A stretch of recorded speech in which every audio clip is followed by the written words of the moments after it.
vida de Moisés o Tratado sobre la perfección espiritual, de San Gregorio de Nisa. Segundo audio. Continuación de la segunda parte del libro, titulada Contemplación sobre la vida de Moisés.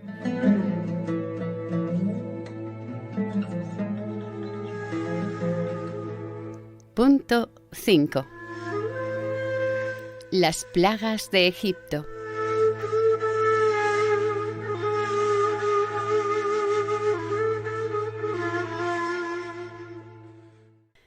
Cuando una persona distinguida por su virtud intenta apartar del error a las almas que están esclavizadas, encaminándolas a una vida filosófica y libre, entonces aquel que, como dice el apóstol, se ingenia para buscar múltiples emboscadas contra nuestra alma, sabe bien cómo sugerir fantasías mentirosas. Lo digo a propósito de las serpientes de Egipto, es decir, de los muchos y mentirosos trucos que destruyó el bastón de Moisés, de lo cual ya hemos hablado antes. Quien posea el invencible bastón de la virtud, con que fueron aniquilados los bastones de los magos, llegará a hacer maravillas, milagros que no tienen por fin dejar boquiabierta a la gente que los ven. Sirven de edificación a los que se salvan. Las mismas maravillas operadas por la virtud derrotan al enemigo y reconfortan al amigo. Comencemos por comprender de modo general qué finalidad tienen estos milagros desde el punto de vista espiritual. Podremos entonces hallar el sentido que cada uno de ellos tiene en particular. El hecho es que la enseñanza de la verdad es acogida de distinta manera según la disposición de quienes la reciben. La palabra presenta a todos por igual el bien y el mal. El que la recibe con buena disposición tiene su alma iluminada, pero otro que está mal dispuesto se niega a contemplar el fulgor de la verdad y permanece en tinieblas de ignorancia. Si es justa la interpretación espiritual que hemos dado al conjunto de un pasaje, valdría igualmente para los detalles que están comprendidos en el todo. No hay por qué extrañarse de que el hebreo, aunque viva en medio de los egipcios, quede ileso de las plagas. Vemos que eso mismo ocurre ahora entre nosotros. En las grandes ciudades y donde los cristianos andan divididos por opiniones contrarias, salta agua potable y limpia de la fuente para algunos, agua que es fruto de la enseñanza de los santos, mientras que para otros, por sus opiniones perversas, les ocurre como a los egipcios, que en vez de agua les llega sangre envenenada. Muchas veces la astucia perversa de la mentira se esfuerza por convertir en sangre el agua que beben los hebreos. La corrompen con errores, es decir, presentan falsamente nuestra fe. Pero es agua que no puede corromperse totalmente, aunque las circunstancias del error le dé un tinte rojo de apariencia.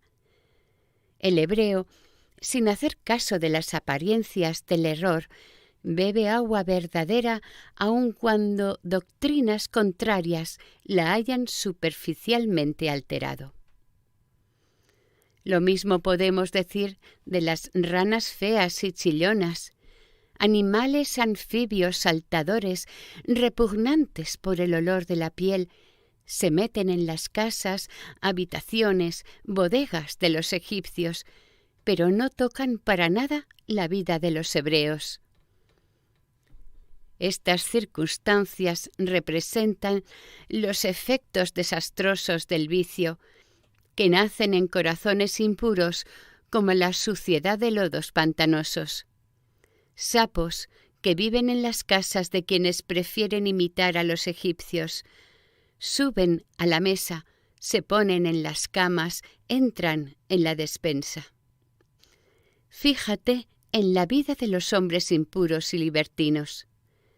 Nacen en trampales cenagosos, viven como las bestias.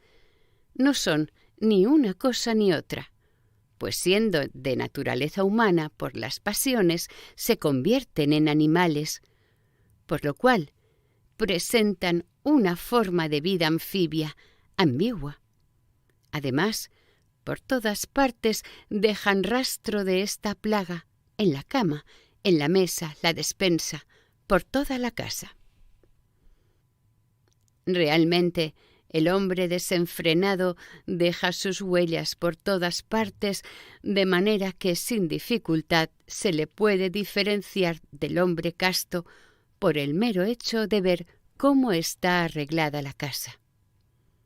En la casa del impuro, sobre el enlucido de la pared verás pinturas que representan escenas de provocación sensual, avivan la enfermedad del alma y refuerzan la tendencia al pecado a la vista de cuadros indecentes.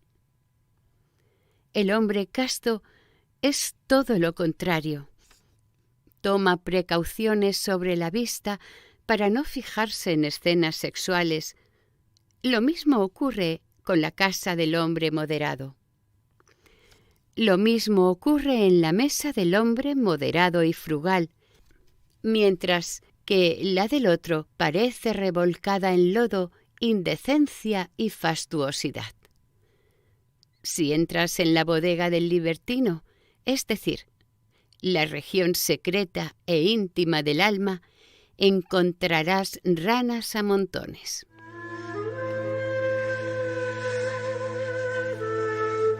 6.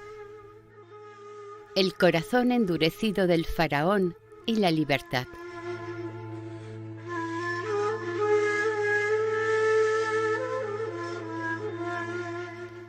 No nos extrañemos si la historia nos dice que aquellos males fueron causados por el bastón de la virtud contra los egipcios. También está escrito que Dios endureció el corazón del faraón. ¿Y cómo le podríamos condenar si es por fuerza divina como se obstinó y endureció su corazón?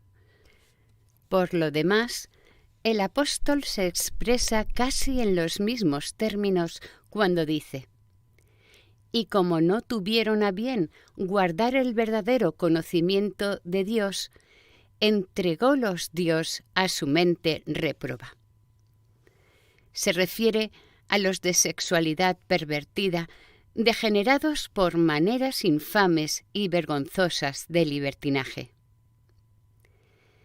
Pero si es cierto lo que dice la Escritura, y que Dios abandona a sus pasiones al que libremente se esclaviza en ellas, no se endureció el faraón porque Dios así lo quisiera, ni la vida indecente es producto de la virtud. Si fuera Dios que así lo disponía, no habría posibilidad de elegir. Valdría todo lo mismo, sin diferencia entre el bien y el mal. Unos viviendo de una manera, otros de otra. Unos creciendo en la virtud y otros hundidos en el vacío. Nadie se atreverá razonalmente a decir que hay tal diversidad de vida porque Dios lo haya dispuesto así. Lo hace la libre resolución de cada uno. El apóstol nos enseña claramente que es el hombre por sí mismo quien se hace esclavo de la pasión desordenada, el que no quiere instruirse en el verdadero conocimiento de Dios. No es, pues, venganza de Dios, sino que abandona al que le ignora culpablemente, porque se está negando a conocerlo. Es, por tanto, el negarse a conocer a Dios lo que hace caer en vida sensual y degradante. como si un ciego dijese que el sol le ha hecho caer en un hoyo. No admitiríamos que el astro enojado haya hecho caer en la fosa a quien no quería ni podía verlo. Diríamos correctamente que para quien no ve nada, la caída en la fosa se debe a la carencia de luz. Por eso, entendamos al apóstol cuando dice que Dios abandona a las pasiones vergonzosas a quienes lo ignoran, o que Dios endureció al tirano egipcio. Esto no quiere decir que sea Dios el que quiere endurecer el corazón del faraón. Significa que la libertad orientada al mal rechaza la palabra que le haría doblegar su resistencia. Así es como el bastón de la virtud en Egipto purificó de la vida indecente al hebreo y muestra al egipcio plagado de suciedad, significada por las ranas. Cuando Moisés extendió sus manos sobre los egipcios, las ranas desaparecieron. Lo mismo sucede ahora. Hay hombres que reconocen las manos extendidas del legislador. Entonces creo yo que las manos extendidas significan lo siguiente: el verdadero legislador es Cristo, que extendió sus manos en la cruz. Quienes lo reconozcan, aunque hayan llevado antes vida impura e indecente, cuando se convierten al que extendió sus manos por nosotros, quedan libres de su mala vida, porque sus pasiones quedan aniquiladas, muertas. Así sucede a los que se libran de semejante enfermedad. Muertos ya a las emociones que los agitaban interiormente como ranas, el recuerdo de su pasado absurdo, corrompido y repugnante les crea un corazón arrepentido, como dice el apóstol, cuando se dirige a los que abandonan el pecado y se entregan a la virtud. ¿Qué frutos cosechasteis entonces de aquellas cosas que al presente os avergüenzan? Un sentido análogo presenta el hecho de que el aire se convirtiese en oscuridad para los egipcios, mientras que el sol brillaba para los hebreos. Con esto se confirma la interpretación que dimos antes. No es que una fatalidad del cielo sumerja a unos en la luz y a otros en las tinieblas. Somos nosotros mismos, los hombres, quienes tenemos en la propia naturaleza y libertad los principios de luz y oscuridad, según queramos orientarlos. Fijémonos en que, conforme a la historia, los egipcios quedaron a oscuras, no porque algún muro o montaña sirviera de pantalla privándoles de luz. Hebreos y egipcios no eran igualmente iluminados por los rayos del sol. Los hebreos disfrutaban de la luz mientras que los egipcios no la captaban. De modo semejante, a todos se nos ofrece una vida luminosa. En uso de su libertad, unos prefieren andar moralmente en las tinieblas del mal y otros, en cambio, viven inundados en la luz de la virtud. Después de 3 días de padecimiento en las tinieblas, los egipcios volvieron a disfrutar de la luz. Podríamos ver en esto un signo de la restauración final por la que los condenados al infierno esperarían entrar en el reino de los cielos. Las densas tinieblas en todo el país de Egipto presentan identidad de palabra y pensamiento con la frase del Evangelio: ser arrojado a las tinieblas exteriores. Unas y otras se disipan cuando Moisés, como queda dicho, extiende las manos en favor de los que viven en tinieblas. De modo semejante puede entenderse el hollín del horno, que según el texto causó tumores dolorosos en los egipcios. El símbolo del horno alude expresamente a la pena del fuego del infierno que amenaza a los que viven como los egipcios. El verdadero israelita, hijo de Abraham, que le imita con su vida manifestando libremente con obras su pertenencia a la familia de los escogidos, se libra de las penas del horno encendido. La interpretación que hemos dado antes a las manos extendidas de Moisés puede aplicarse también como remedio de heridas y liberación de castigo. A quien haya seguido el razonamiento de nuestras explicaciones precedentes, no le será difícil encontrar el sentido propio a cada una de las otras plagas. Mosquitos que atormentan a los egipcios con picaduras invisibles, escarabajos cuyas mordeduras penetran dolorosamente en el cuerpo, langostas que devastan las cosechas, tormentas de relámpagos y granizo. Por libre voluntad de los egipcios ocurrieron todas estas cosas, sancionadas por la incorruptible justicia de Dios, que da a cada cual su merecido conforme a su liberalidad y mérito de quien recibe.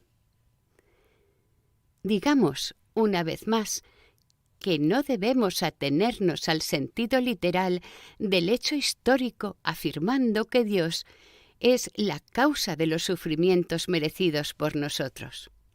Más bien, digamos, que cada uno es causa de las desgracias propias. Cada cual hace lo posible porque caigan sobre sí, como dice el apóstol. Por la dureza y la impenitencia de tu corazón vas atesorando contra ti cólera para el día de la ira y revelación del justo juicio de Dios, que dará a cada cual según sus obras. Lo que decimos se puede comparar con un humor bilioso y maligno que se forma en las entrañas. Cuando el médico lo expulsa por medio de un vomitivo, no podemos acusarlo de haber sido él quien metió en el cuerpo aquel humor malsano, causado quizás por excesos desordenados en la comida. La medicina no hizo más que expulsarlo. De modo semejante, cuando se dice que Dios inflige un castigo doloroso a quienes abusan de su libertad, comprendamos que la raíz y causa de tales sufrimientos está dentro de nosotros mismos. Si alguien hubiese vivido sin pecado, no tendría experiencia de tinieblas que remuerden la conciencia, ni de fuego, ni de cualquier otra de esas terribles realidades. La historia misma demuestra que las plagas de Egipto no afectaron en nada a los hebreos, por lo cual, si en las mismas circunstancias los egipcios fueron víctimas del mal y los hebreos no, como la diferencia entre ellos está únicamente en la voluntad, concluimos, lógicamente, que todo mal tiene su origen en la libertad.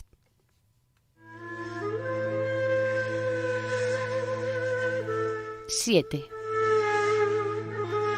Muerte de los primogénitos.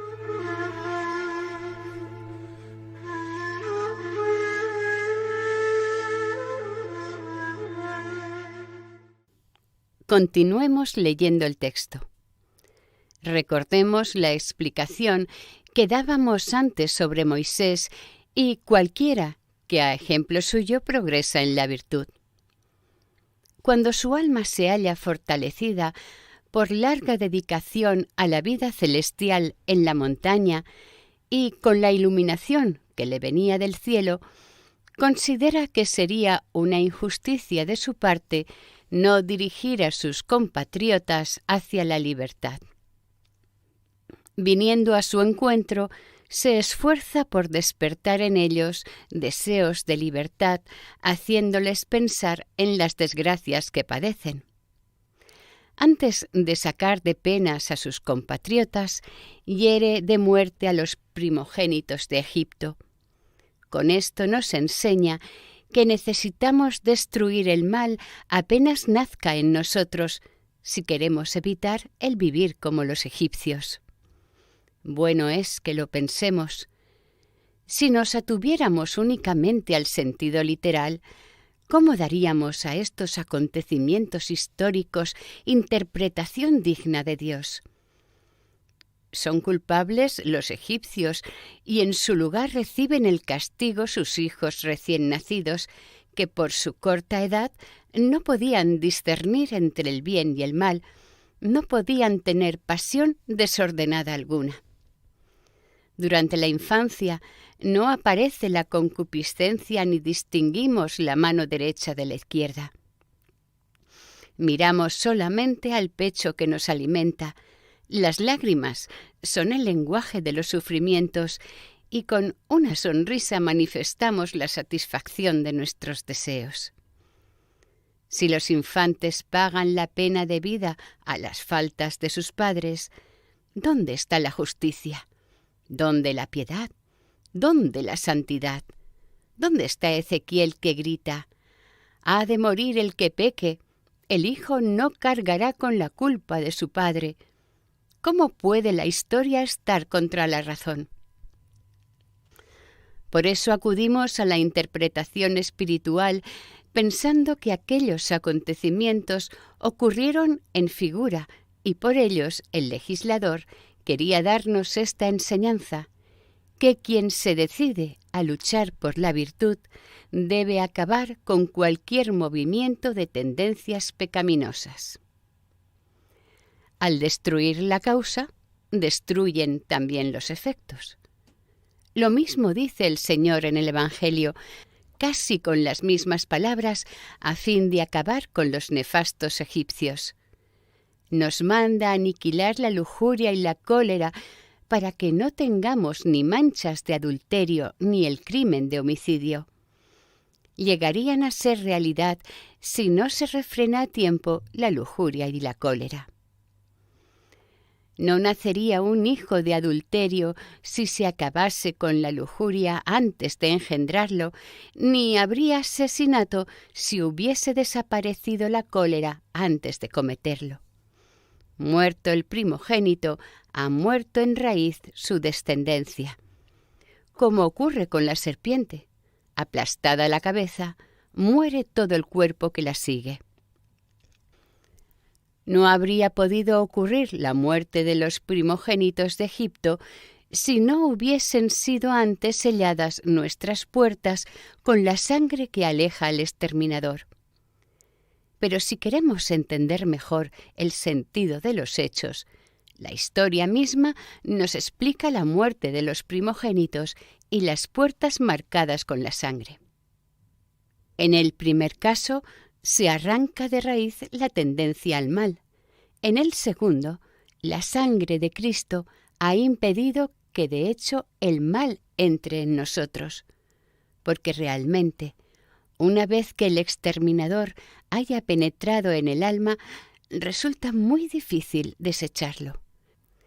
Pero la ley nos enseña a tomar precauciones para que no le dejemos ni siquiera pasar el umbral.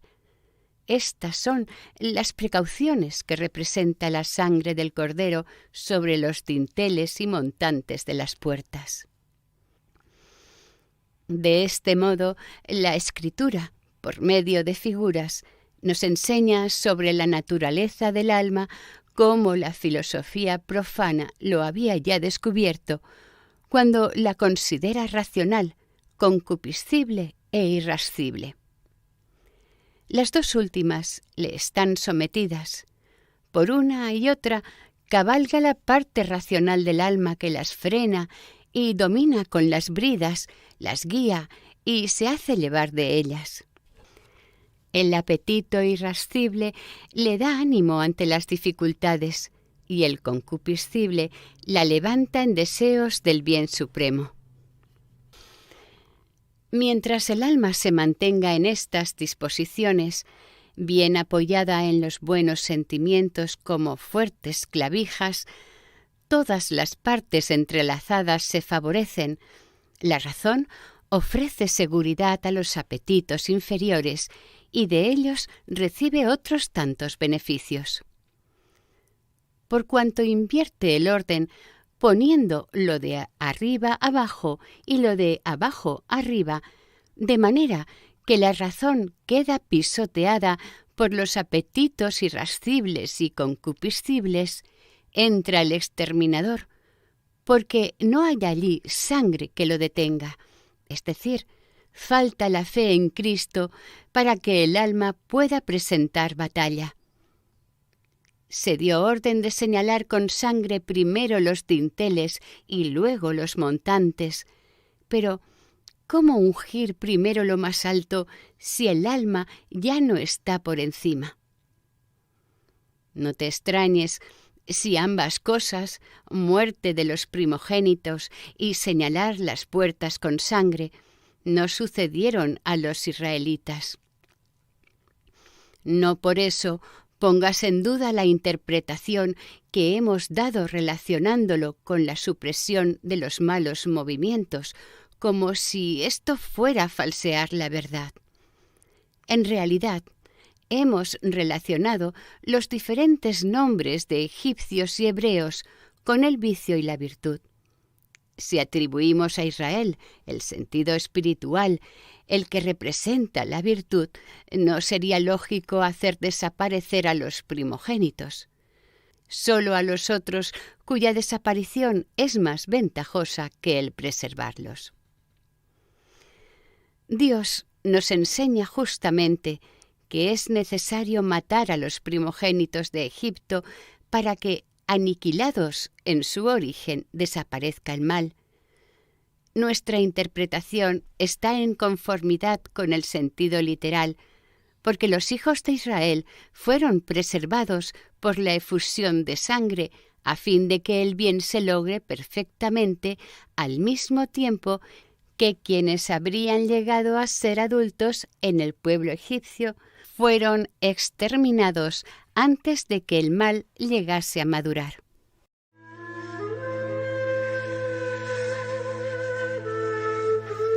�8. La salida de Egipto.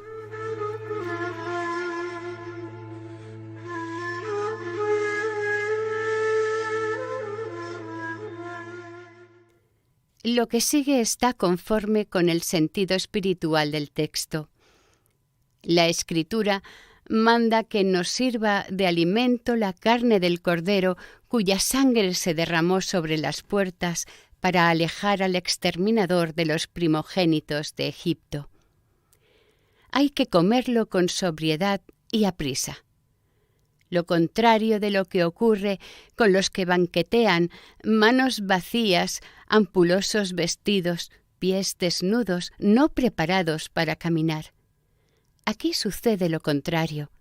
Sandalias en los pies, cinturón que ciñe los pliegues de la túnica, en la mano un bastón para defenderse de los animales.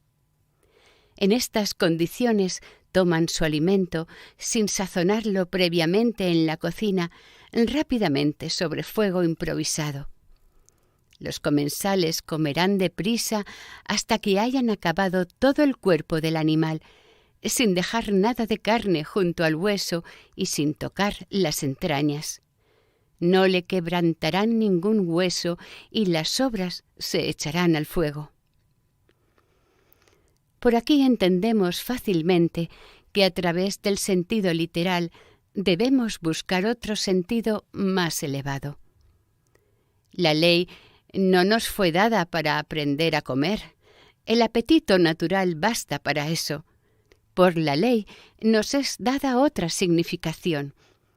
En relación a la virtud o al vicio, poco importa tomar el alimento de una forma u otra, que el ceñidor esté flojo o apretado, los pies desnudos o calzados, el bastón en la mano o dejado en un rincón. Es evidente el sentido espiritual de este atuendo para el viaje. Nos da a entender claramente que estamos de paso en esta vida, ahora en la tierra. Apenas entramos por el nacimiento, la ley de vida nos empuja a salir. Necesitamos alistar manos y pies y preparar todo lo necesario para asegurar nuestro viaje. Para que las espinas de esta vida, que son los pecados, no hieran nuestros pies desnudos y sin protección, tenemos que calzarlos con sandalias fuertes, símbolo de vida ruda y austera, que aparten y emboten los pinchos de las espinas y que impidan al pecado penetrar por algún orificio invisible. Túnica ampulosa hasta los pies y aún hasta el suelo sería un estorbo para quien desea vivamente avanzar por el camino de la santidad. Se puede entender por el contexto que la túnica es símbolo de los placeres de este mundo.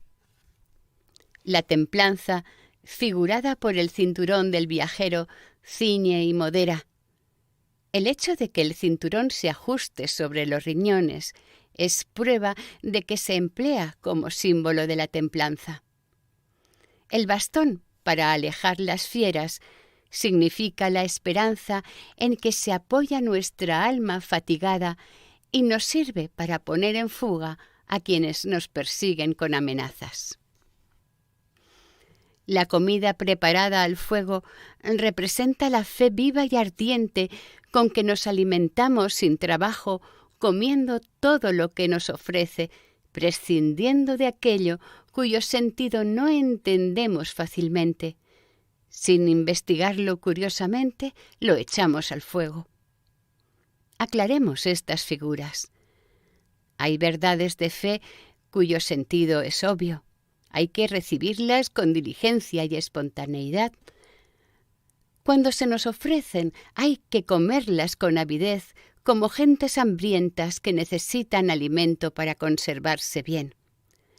Hay también doctrinas oscuras, como es la cuestión de saber en qué consiste la esencia de Dios, qué había antes de la creación, qué hay más allá de las apariencias, por qué ocurren las cosas.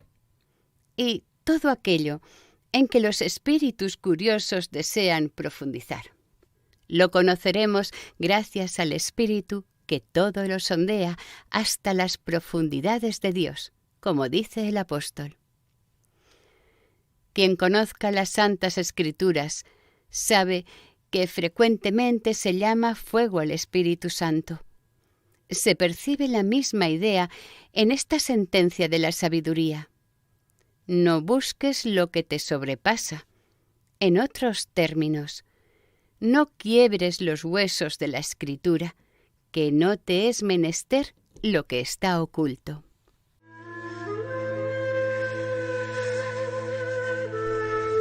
¡9! Las riquezas de Egipto.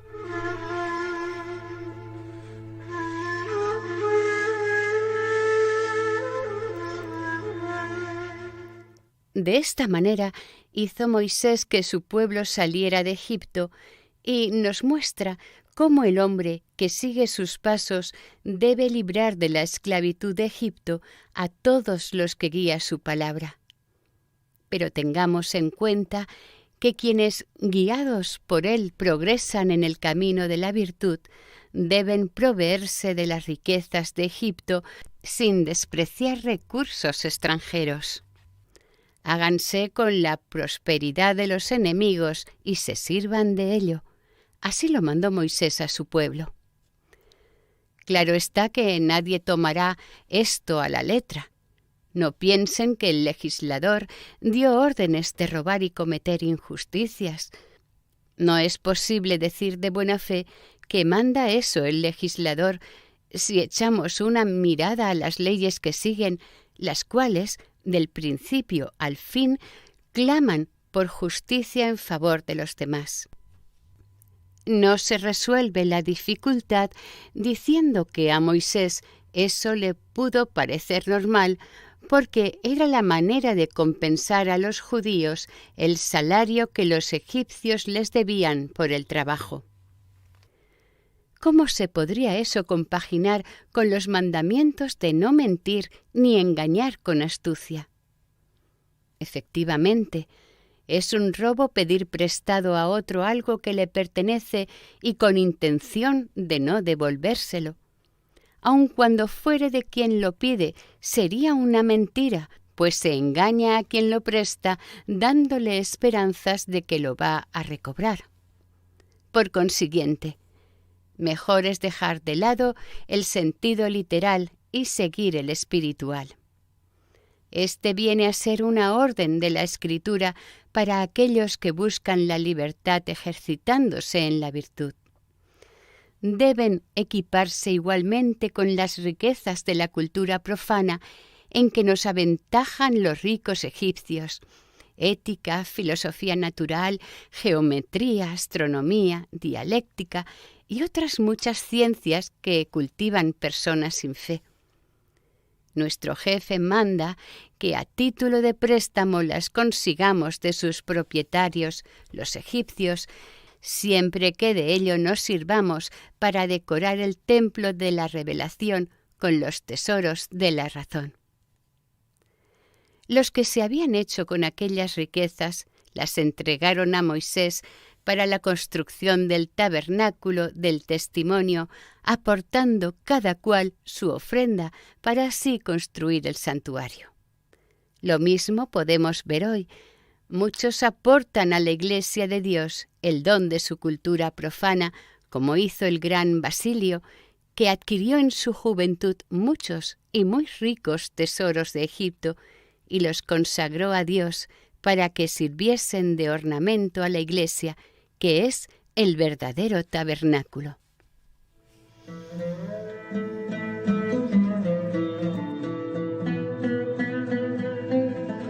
Fin del segundo audio. Vida de Moisés. San Gregorio de Nisa. Segunda parte.